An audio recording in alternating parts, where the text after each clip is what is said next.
Ongoing pa rin ngayong hapon ang isinasagawang education campaign ng Buhi Local Youth Development Council o LYDC sa Sangguniang Bayan Session Hall, Buhi, Camarines Sur. Lahat ng mga kabataang first-time voters ay una nang inimbitahan sa naturang aktibidad. Kamakailan lamang bilang preparasyon para sa youth sector sa darating na midterm elections. Ang 100% voter turnout First-Time Voters Education Campaign ay sinimulan kaninang alas 12 ng tanghali at magtatagal hanggang alas 5 ngayong hapon.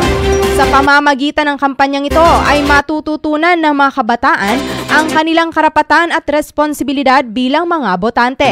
Sa mga hindi naman nakapunta sa mismong venue, ngunit nais pa ring humabol at makiisa sa Voters Education Campaign, ongoing din ang Facebook livestream nito sa official page ng LGU Buhi.